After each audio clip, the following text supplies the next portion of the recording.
Փակ TV-ն շարունակում է հայոց պատմության հերոսական էջերի մասին պատմող շարքը։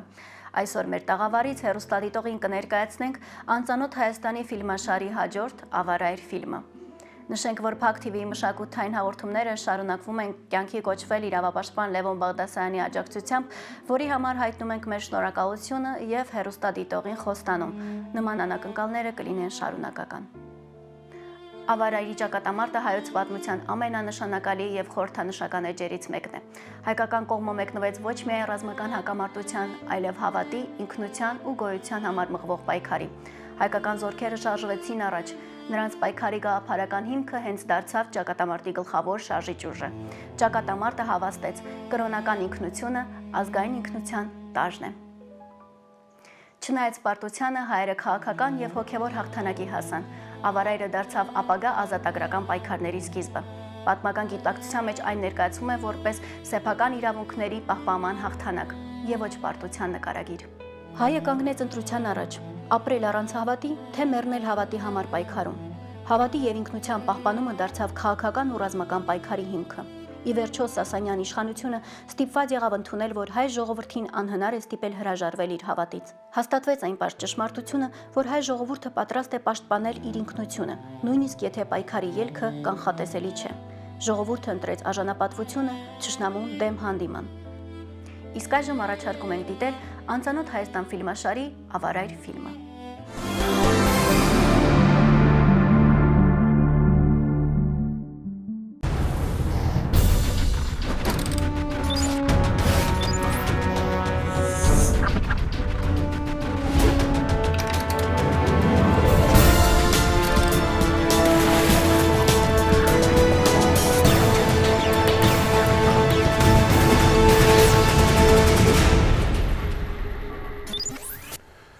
Feci quod potui, faciant meliora potentes, ես արեցի ինչ կարող էի, ով կարող է թողանի ավելին։ Այսպես էին հռոմեացի հոպատոսները ավարտում իրենց հաշվետու խոսքը, երբ փոխանցում էին լիազորությունները իրավահաջորդին։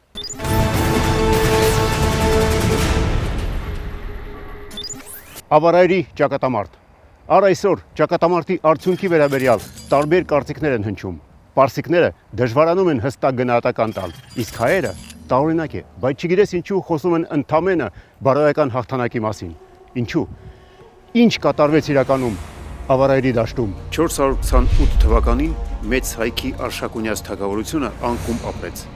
բայց Հայաստանը չկորցրեց իր ինքնուրույնությունը։ Գահազուրկ երկրի բախտը տնօրինում էին հայ սպարապետն ու մարզպանը, առաջինը իբրև բանակի գլխավոր հրամանատար, երկրորդը քաղաքական կյանքի ղեկավար, որը նոմինալ ենթարկվում էր Պարսից արքային։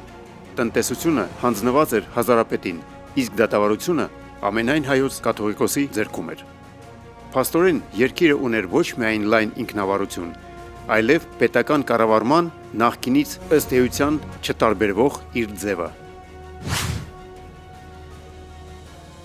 430-ական թվականներին Պարսից արքա Հասկերտ II սկիզբ դրեց Հայաստանի նկատմամբ վարվող մի նոր քաղաքականության։ 10 տարի անց Պարսից արքան նպատակ դրեց իսպառ վերացնել հայոց ինքնուրույնությունը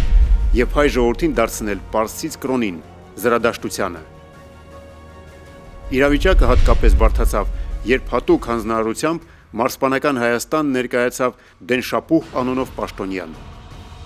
Հայաստան ժամանելուն պես Դենշապուհը սկսեց հիմքեր նախապատրաստել բռնի կրոնափոխության համար։ Երկրում լուրջ դժգոհություն առաջացրեց նաև այն հանգամանքը,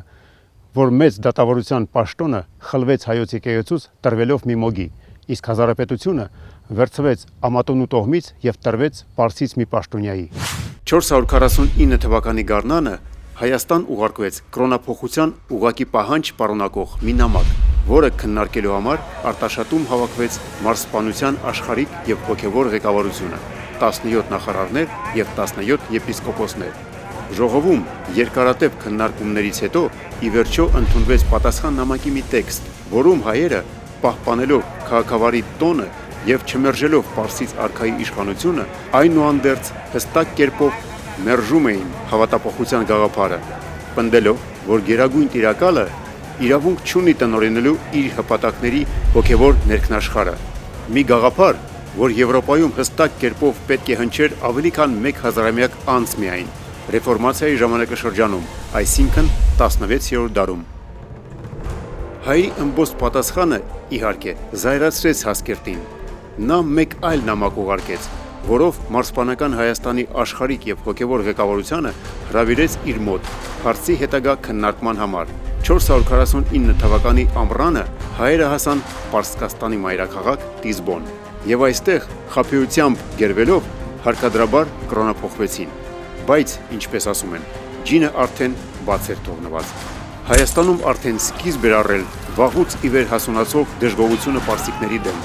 Դրա վառ ապացույցը եղավ կրոնափոխ նախարարներին հայրենիք ուղեկցող պարսի ջոկատի ջախջախումը անգղում, որից հետո բոլոր կրոնափոխները վերադարձան իրենց հավատքին։ Պայթեց անկախ պետականության կորուստից հետո հայոց առաջին ապստամբությունը, որը մեծ ազդեցություն էր թողնելու ժամանակակիցների վրա եւ ուղեկցելու էր հայերին հաջորդ դարերում։ Ապստամբները ընտրեցին մի ղեկավար խորհուրդ, որը կազմված էր երկրի ամենաազդեցիկ մարդկանցից՝ նախկին մարզպան Վասակ Սյունին, Վարդան Մամիկոնյանը, Վահան Ամատունին, Ներշապուհ Արծրունին, կաթողիկոս Հովսեփ առաջին Վայոց Ձորցին եւ այլոք։ Նրանք սրբազան երթում տվեցին հենց անգղում, հավատարիմ մնալ ապստամբության գործին։ Կար ժամանակ անց երկրի կարևոր ռազմավարական կետերում ջարդվեցին ու երկրից դուրս մղվեցին պարսից կայազոր ուժերը։ Մարզպանական Հայաստանը ձեռք բերեց լիակատար անկախություն։ Բնականաբար այս իրավիճակը չէր կարող անպատասխան մնալ եւ Հասկերտ արքան տենդորեն միջոցներ էր փնտրում ապստամբությունը խեղդելու համար։ Պարսիկները գտնում էին, որ ապստամբների դեմ գործելու երկու հնարավոր տարբերակ կա։ Առաջինը աղվանքի տարածքով ապստամբների թիկունք դուրս գալն էր, իսկ մյուսը ուղղակի ճակատային հարվածը հենց ապստամբության կենտրոն հանդիսացող Արտաշատ քաղաքին։ Առաջին տարբերակի առավելությունը այն էր, որ ուժերի ոչ լրիվ կենտրոնացված վիճակում գտնվող պարսից բանակի համար այն ավելի հեշտ էր իրականացնել։ Այս դեպքում ապստամբներին կհասցվեր թիկունքային հարված ու միևնույն ժամանակ կկտրվեր հայերի կապը Կովկասից հյուսիս թափառող հոների հետ։ Երկրորդ տարբերակի իրականացումը զգալի ժամանակ էր պահանջում։ Անհրաժեշտ էր մեծ ուժեր տեղափոխել երկրի արևելյան սահմանամերձ շրջաններից, որտեղ մշտական պատերազմ էր կոչվորների հետ։ Ի վերջո, առավելությունը տրվեց առաջին տարբերակին։ 450 թվականի հոկտեմբերին մոտ 40 հազարանոց Սասանյան բանակը Պարսի զորավար Սեբուխտի գլխավորությամբ մտավ աղվանքի տարածք եւ մոտեցավ Քուր գետի գետանցումին։ Սեբուխտի առաջխաղացումը պետք էր կանխել։ Սպարապետ Վարդան Մամիկոնյանը բանակը բաժանեց 3 մասի։ Առաջինը ուղարկեց հարավային Հայաստան, այս կողմից պարսիկների հնարավոր ներխուժումը կանխելու նպատակով։ Երկրորդ գերակշռող մասը վերցրեց իր հետ, իսկ երրորդ մասը թողեց երկրում Վասակի գլխավորությամբ, որպես ռազմավարական պահեստազոր, որը նաև պետք է օգնության հասներ վտանգավոր ուղղությանը։ Հենց այստեղ էլ Վասակը կատարեց իր առաջին քայլը։ Նա նամակով զգուշացրեց Պարսից զորավար Սեբուխտին հայկական բանակի, արշավի եւ զորքի քանակի մասին։ Արդյունքում հայկական բանակը Խախխաղ քաղաքի մոտ անակնկալի եկավ, տեսնելով արդեն մարտական պատրաստվածության մեջ եւ զորաշարքով կանգնած պարսկական բանակին։ Սրանով խախտվեց հայոց բանակի նախնական մարտական պլանը, ըստ որի պարսիկներին պետք է անակնկալ հարված հասցվեր։ Տեղեկացված, ուրեմն զինված, այս հայտնի հին ասացվածքը սակայն պարսիկների դեպքում չաշխատեց։ Սպարապետ Վարդան Մամիկոնյանը անմիջապես կողմնորոշվելով հենց ընթացքից ուժգու հարվածով կարողացավ գլխովին ջախջախել Սեբուխտի բանակը, զրոյացնելով պարսիկների տեղեկացված լինելու առավելությունը։ Սեբուխտի զորքը որպես մարտական միավոր դադարեց իր գոյությունը, եւ սա հայերի արդեն երկրորդ խոշոր հաղթանակն էր։ Իսկ այդ ժամանակ Վասակը այլևս ըստ էության կորցնելու ոչ մի բան չունենալով ավերեց այն բերդերը, որոնք չէր կարող պահել իր ձեռքում։ Ընդ որում նա ոչնչացրեց Այրարատ նահանգի Պարենի պաշարները, որի հետևանքով Վարդանը ստիպված եղավ ձմռանը տեղաբաշխել հայոց բանակի մեծագույն մասը տարբեր գավառներում Պարենի անբավարարության պատճառով։ Իդեպ Վասակի կողմնակիցներից ոմանք լքեցին նրան եւ միացան Վարդանին։ Իր առարկներից հետո զորքի եւ ժողովրդի մեջ չունենալով ոչ մի հենարան, Վասակը հեռացավ Պարսկաստան։ Սա է ժողովրդի գնահատականը Վասակի առարկներին, որն ակնհայտ նրա ով լինելու պատասխանն էր։ Իսկ ժողովրդի կողմից սիրված արդեն հերոս դարձած Վարդանը, վերադառնալով աղվանքից, գրավեց երկրի կարևոր ռազմավարական կետերը, կենտրոնացնելով իշխանությունը իր ձեռքում։ Եկավ 451 թվականի գարունը, որին վիճակված էր խորը հետ թողնել հայերի ազգային ինքնագիտակցության մեջ։ Նախորդ տարիներին մղված ռազմական գործողությունները Պարսից արքունիքի համար որևէ կերպ չէին կարող բավարար լինել։ Դրա համար 451 թվականի սկզբին Հասկերտ II արքան հարաբերական խաղաղություն հաստատելով հեպթաղական և բյուզանդական սահմաններին որոշեց իմի հավաքել իր առկա բոլոր ռազմական ուժերը և մի հզոր հարվածով վերջնականապես լուծել հայերի հարցերը։ Այդ նպատակով Փայտակարան քաղաքում հավաքվեց մի հզոր բանակ, ըստ էության պարսկական տերության ողջ ռազմական ուժը։ Պարսից հարվածային բանակում կար մոտ 220,000 ռազմիկ, ծանր ու թեթև, հեծելազորային և հետևակ ուժեր, առանձին հարվածային մատյան գունդը կամ անմահները, մարտական փղեր, ինչպես նաև վարձկան ուժեր։ Բանակը ղեկավարում էր գլխավոր հրամանատար Մուշկան Նիսալվուրտը, իսկ մատյան գնդի հրամանատարն էր Դողվճը։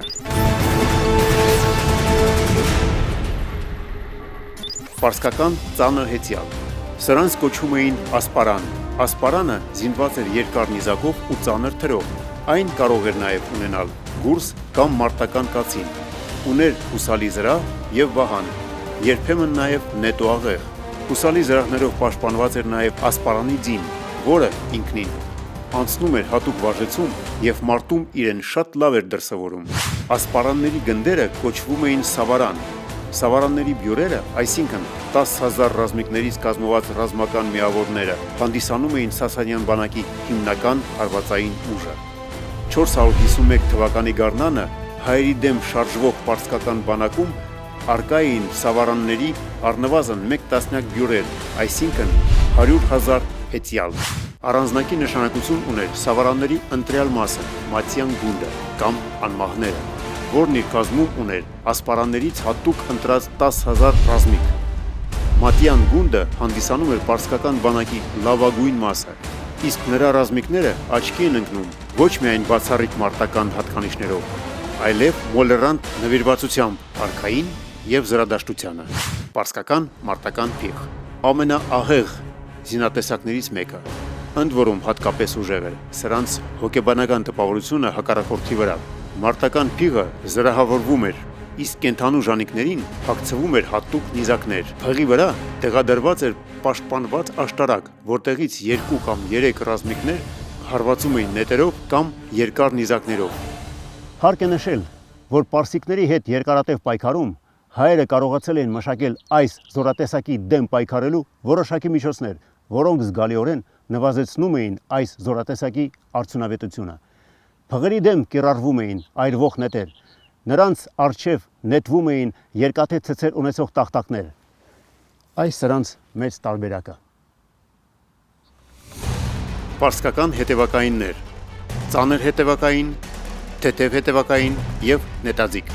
Հատկապես մահաբեր էին համարվում հետևակ նետաձիգները, որոնք իրենց բարձր մարտական հատկանիշներով հայտնի էին ողջ մերձավոր արևելքում։ Վարձկաններ։ Վարձկանները ներկայացված էին իդեմս լեռնային և տափաստանային վայրենի քոչվոր ժողովուրդներից, որոնք իրենց նախնադարյան վայրակությամբ ևս զգալի ուժ էին ներկայացնում իրենցից։ 451 թվականի մայիսի սկզբին պարսկական բանակը ներկայացավ Ավարայր իր ամբողջ հզորությամբ։ Կուտակված ուժերի քանակը նաև ապացույց էր այն բանի, որ նրանք քաջ գիտակցում էին, թե ում դեմ են եկել կռվելու։ Վարդան Մամիկոնյանի տրամադրության տակ կար ամենատարբեր մակարդակի մոտ 100,000 ռազմիկ։ Հայկական բանակի հիմնական հարվածային ուժը հայոց 30,000-անոց այրուձին էր։ Հայոց սեպուխները, որոնցից էլ հիմնականում հավաքագրվում էին հայոց այրուձի ու ռազմիկները, ի տարբերություն ասպարանների, չունեին վերջիններիս ծանր զինվածությունը, բայց փոխարենը ավելի շարժունակ էին և մարտունակ։ Հայոց այրուձին հանդիսանում էր հայկական բանակի հիմնական հարվածային ուժը և պարսիկների հիմնական գլխացավանքը։ Հայկական հետևակ։ Հայոց հետևակը հատկապես լավ էր կռվում լեռնային պայմաններում, ինչպես նաև ամրոցների գրոհի կամ դրանց պաշտպանության ժամանակ։ Ծանր հետևակը ի վիճակի էր հետ մղելու ծանր հեծելազորի հարվածը։ Հայոց ծանրազեն հետևակին չէր զիջում, իսկ իր ռազմական փառքով հաճախ գերազանցում էր թեթև հետևակը,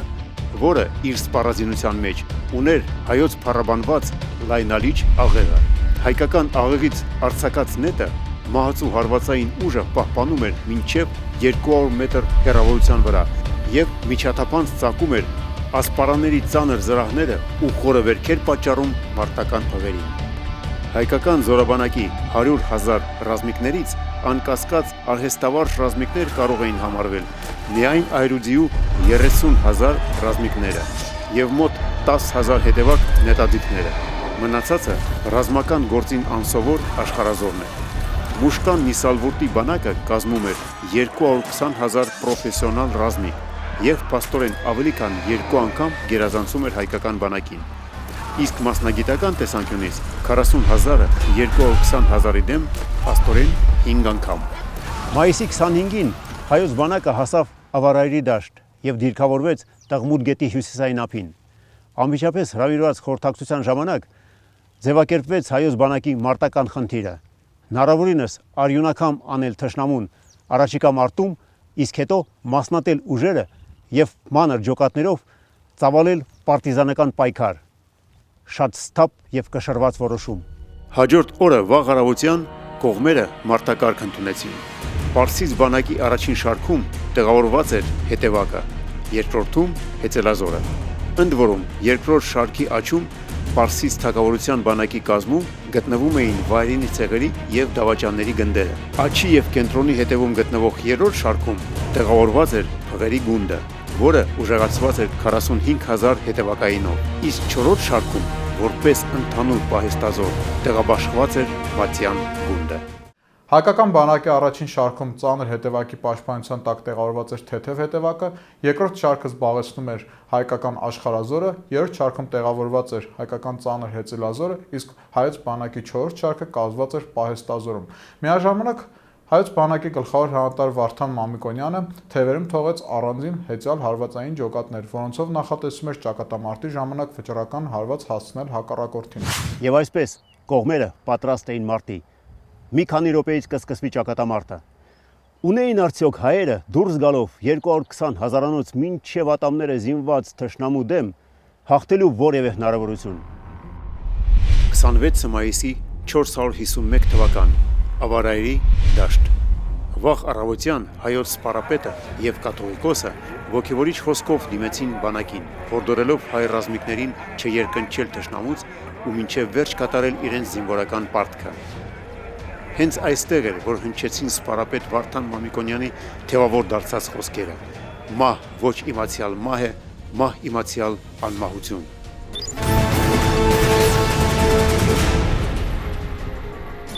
Փուլ առաջին հայկական բանակի նետաձիգները մոտեցան գետի հյուսիսային ափին եւ սկսեցին նետերի տարապ տեղալ թշնամու վրա։ Սրան ի պատասխան Պարսից բանակի նետաձիգները մոտեցան գետի հարավային ափին ու սկսեցին պատասխան նետաձգությունը։ Փուլ երկրորդ ժամը 10-ի մոտակայքում Պարսից բանակը անցավ գետը եւ հարձակվեց։ Բավականին երկար տևած համառ հանդիպակաց մարտը հաջողություն չբերեց կողմերից ոչ մեկին, սակայն արդեն 2 ժամ անց հայկական բանակի ձախում թշնամին մղվեց ելման դիրքեր։ Փուլ երրորդ զգալով պահի վճռական նշանակությունը հայկական պահեստազորից եւ հեծելազորից ստեղծված հատուկ հարվածային ջոկատը Վարդան Մամիկոնյանի անձնական ղեկավարությամբ անցավ վճռական գրոհի, ճեղքեց Պարսից բանակի դասավորությունը, ներխուժեց նրա շարքերը ու ծանր կորուստներ պատճառելով փախուստի մատնեց մարտակարգը լիովին կորցրած թշնամուն։ Ընդ որում միաժամանակ հայկական բանակի կենտրոնը եւ թևերը եւս անցան գետը եւ հզոր հարված հասցրեցին։ Դրանով իսկ առժամանակ կաշկանդելով հակառակորդի գործողությունները եւ ապահովելով սպարապետի ջոկատի գործողության ազատությունը։ Փուլ 4 հետապնդելով թշնամուն եւ զարգացնելով հաջողությունը սպարապետի գլխավորած ջոկատը հարձակվեց Պարսից թագավորության բանակի երրորդ շարքի վրա, որը կազմված էր փղերից ու փղերի պահապան հետևակից, որոնք եւս ծանր կորուստներ կրելով դիմեցին փախուստի։ Պետք է հասկանալ, որ մարտի դաշտում զոհվում էին նաեւ կենդանիներ։ Պատերազմ էր, սակայն փղերին չէին սպանում։ Ռազմիկներին հատուկ սովորեցնում էին մոտենալ կենդանիներին աննկատ, հարվածել կացինով, նիզակով կամ ծանր թրով եւ բարձր գոռալ։ Փղերը խուճապար դուրս գալով կառավարումից իսկական պատոհաս էին դառնում հենց սեփական բանակի համար։ Այսպիսով թշնամու զենքը սկսում էր գործել իր իսկ դեմ։ Եվ վերջապես Վարդան Մամիկոնյանի, ինչպես նաև կենտրոնից թշնամու շարքերը ճեղքելով առաջ եկած Վահան Արծրունու ջոկատները հզոր հարված հասցրեցին Մատյան գնդին ու փախուստի մատնեցին նաև անմահ կոչվածներին։ Փուլ 5-րդ Վարդան Մամիկոնյանի եւ Վահան Արծրունու ջոկատները սկսեցին սրընթաց զորաշարժով ծանր հարվածներ հասցնել թշնամու կենտրոնին եւ ձախին։ Փուլ 6-րդ Ժամը 15-ի սահմաններում, օգտվելով անմիջական հետապնդման բացակայությունից, Մատյան գունդը ու թշնամու բանակի 3-րդ շարքը վերականգնեցին մարտակարգը ու շրջապատեցին Վարդան Մամիկոնյանի եւ Վահան Արծրունու ջոկատներին։ Սկսվեց համառ ու կատաղի մի մարդ, որի արդյունքում կռվելով մինչև վերջ ընկան սպարապետն ու Վահան Արծրունին եւ զոհվեցին նրանց ջոկատների գրեթե բոլոր մարտիկները։ Եվ այստեղ կատարվեց ամենակարևորը։ Հայերը շարունակեցին կռվել նույն եռանդով, հետևելով զոհված զորավարի հրամանին, եւ այս հանգամանքը որոշիչ էր։ Հիշենք, թե ինչ էր կատարվում այլ բանակներում զորավարի կորստից հետո։ Ալեքսանդր Մակեդոնացու մահից ամիջապես հետո իր հաղթանակած բանակը քայքայվեց, սկսվեց պայքար իշխանության համար։ Ցանկացած կռվում աշխատում են սպանել զորավարին եւ դրանով գլխատել թշնամու բանակը, բայց ոչ հայերի դեպքում։ Փուլ 7-րդ Ժամը 18-ի սահմաններում հայկական բանակը ողջ ճակատով հետ քաշվեց եւ ամուր դիրքեր գրավեց գետի հյուսիսային ափին։ 3 ժամվա ընթացքում հետ մղելով թշնամու բոլոր գրողները եւ հաջող հակագրողներով շպրտելով վերջինիս ելման դիրքեր։ Մութն ընկնելուց հետո մարտը վերջացավ։ Անմիջապես հրավիրվեց նախարարների երեկոյան խորհրդակցություն, որում հաստատվեց,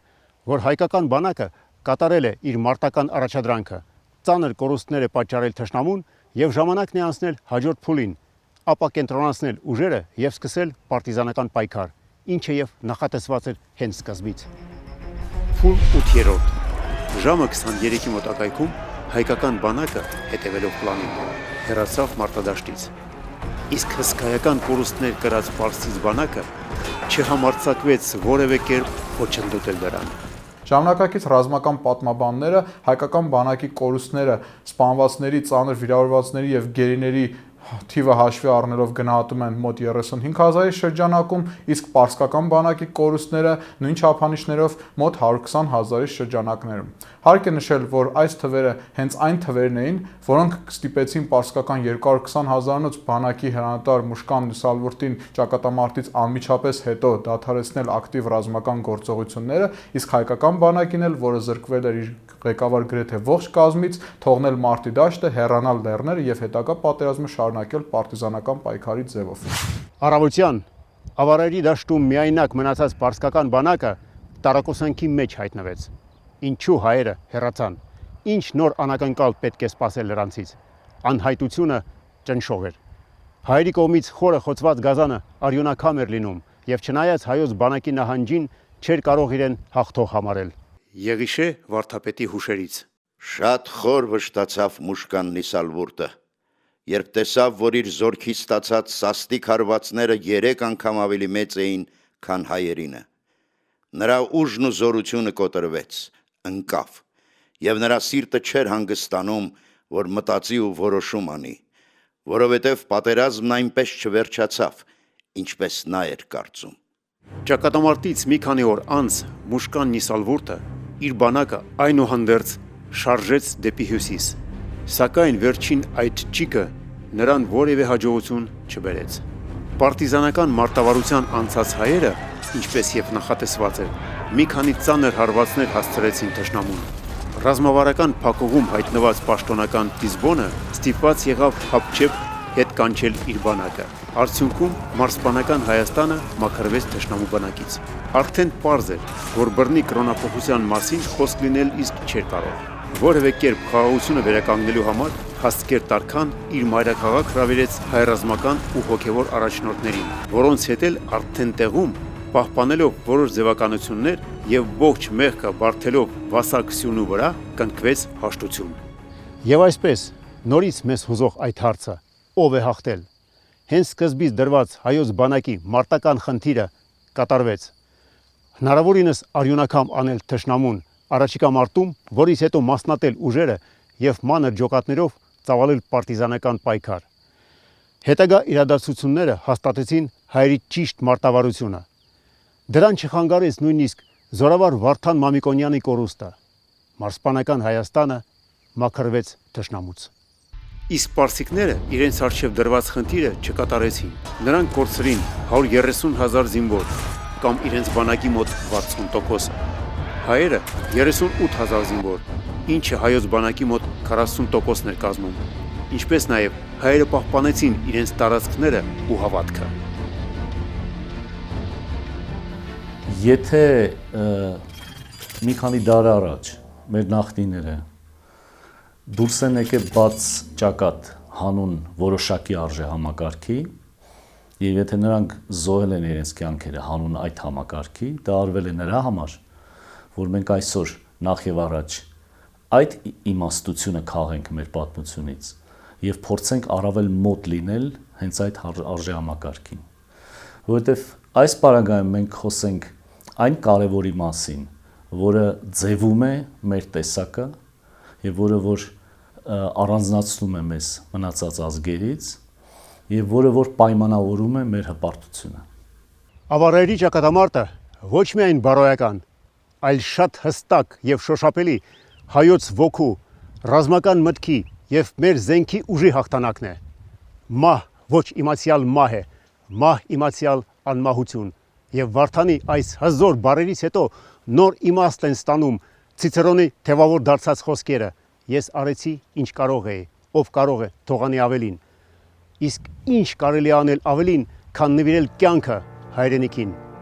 Եվ այս հաղթանակը պետք է տոնել։